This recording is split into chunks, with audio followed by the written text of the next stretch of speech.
स्वागत है आपका के कैसी को ज्ञानगा में।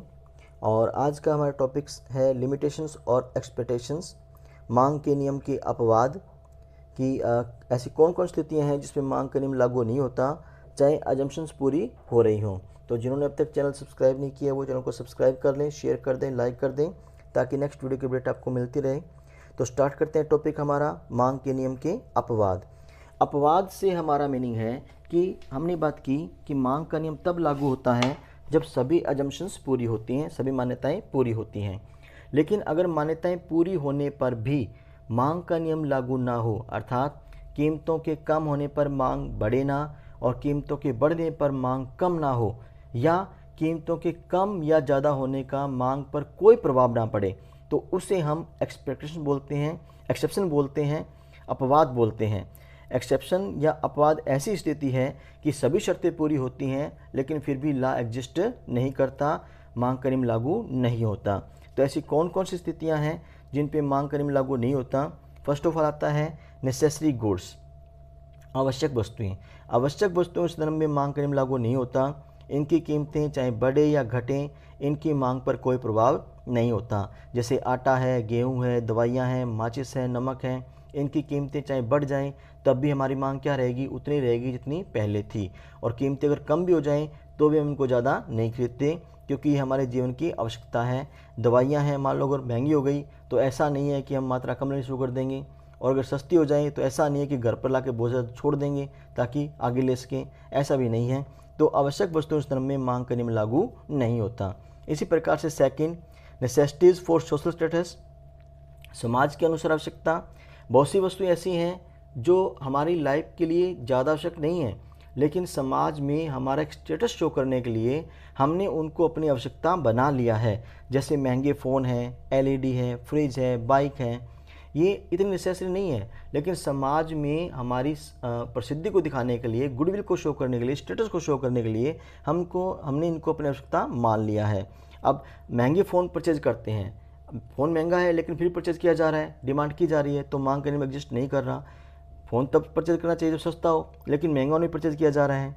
इसी प्रकार से प्रत्येक घर में हम देखते हैं कि बड़ी बड़ी एलईडी देखने को मिलती हैं, छोटी एलईडी से भी काम चल सकता है, बड़े फ्रिज देखने को मिलते हैं, महंगी बाइक्स देखने को मिलती हैं। तो ये ऐसी वस्तुएं हैं जो महंगी होने पर भी मांग क्या है इनकी ज़्यादा है, तो इन पर मांग का नियम लागू नहीं होता। नाउ इग्नोरेंस ऑफ कंज्यूमर, उपभोक्ता की अज्ञानता। कई बार क्या होता है कि उपभोक्ता की अज्ञानता भी मांग का नियम लागू नहीं होने देती। मोस्टली हम क्या सोचते हैं कि अगर कोई वस्तु सस्ती है तो वो क्या होगी, घटिया होगी, हम उसकी मांग नहीं करते। और अगर कोई वस्तु महंगी है तो हम मान लेते हैं कि बढ़िया होगी, हम उसकी मांग क्या करते हैं, ज़्यादा करते हैं। तो कीमतें कम होने पर भी मांग नहीं की जाती और कीमतें ज़्यादा होने में मांग ज़्यादा की जाती है। तो ये हमारी अज्ञानता होती है जो उपभोक्ता के नियम को मांग के नियम को लागू नहीं होने देती। आर्टिकल्स ऑफ डिस्टिंक्शन, प्रतिष्ठा सूचक जो वस्तुएं होती हैं जो हमारी गुडविल को शो करती हैं, उन पर भी मांग का नियम लागू नहीं होता। इन वस्तुओं के बारे में बेवलन ने बताया था, इसलिए इनको बेवलन गुड्स भी बोलते हैं। बेवलन एक अर्थशास्त्री का नाम है, उसने बताया था इनके बारे में। जैसे इम्पोर्टेड कार है, बहुमूल्य रत्न है, हीरे हैं, आभूषण हैं, इन पे मांग का नियम लागू नहीं होता। ये महंगे होते हैं लेकिन फिर भी इनकी मांग क्या होती है, ज़्यादा होती है। नाउ इसके बाद बात करते हैं गिफिन गुड्स की। गिफिन गुड्स क्या है? गिफिन एक अर्थशास्त्री का नाम है जो इंग्लैंड का था, सर रॉबर्ट गिफिन नाम था इसका। इसने सबसे पहले इन वस्तुओं के बारे में बताया था। होती क्या है ये? ऐसी घटिया वस्तुएं जिनकी कीमतें बढ़ने पर मांग बढ़े तथा कीमतें कम होने पर मांग कम हो, उनको गिफिन वस्तुएं कहलाती हैं या गिफिन वस्तुएं कहते हैं। ये इन्फीरियर गुड्स ही होती हैं लेकिन घटिया से भी घटिया होती हैं। जैसे मान लीजिए, अब एक बात क्लियर करता हूँ यहाँ पे मैं आपको कि कोई वस्तु गिफिन है या नहीं है, ये डिपेंड करेगा सिचुएशन पर, स्थिति पर। हम क्लियर कट नहीं कह सकते कि ये वस्तु गिफिन है या नहीं है, वो स्थिति पर डिपेंड करेगा। स्थिति देखी जाएगी कि घटिया वस्तु की कीमतें बढ़ने पर उसकी मांग बढ़ रही है या नहीं बढ़ रही। अगर मांग बढ़ रही है तो हम कहेंगे गिफिन है, अगर ऐसा नहीं हो रहा तो हम उसको गिफिन नहीं कहेंगे। लेट एग्जाम्पल फिल करते हैं। मान लीजिए 3 वस्तुएं हैं, गेहूँ, बाजरा और मक्का। तीनों ही खाद्य पदार्थ हैं। फर्स्ट ऑफ ऑल गेहूँ हमारे लिए बहुत सुपीरियर है, सबसे पहले हम इसको यूज़ करते हैं।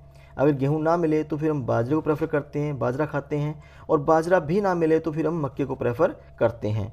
लेट मान लेते हैं पहले गेहूँ की कीमतें बढ़ती हैं, तो गेहूँ की कीमतें बढ़ने के कारण क्या होगा, कुछ उपभोक्ता ऐसे होंगे जो नहीं परचेज कर पाएंगे, वो किसको खरीदना शुरू कर देंगे? बाजरे को।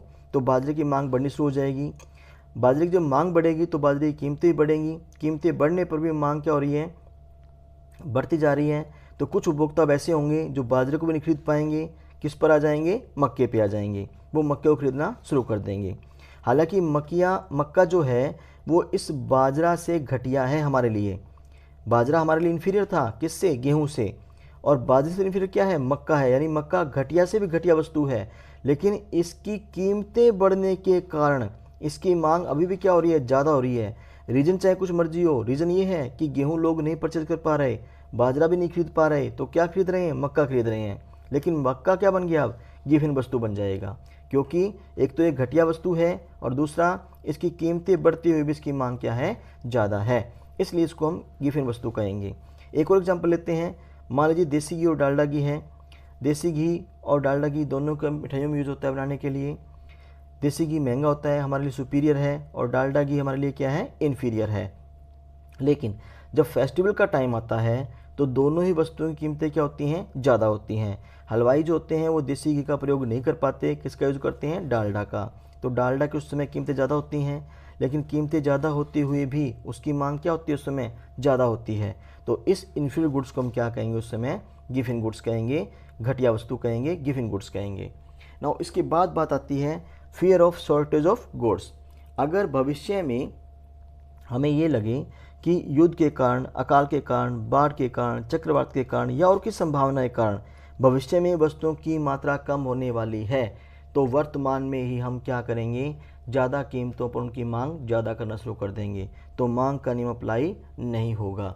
तो fear of shortage of goods जो है वो भी मांग के नियम अप्लाई नहीं होने देता। Thank you.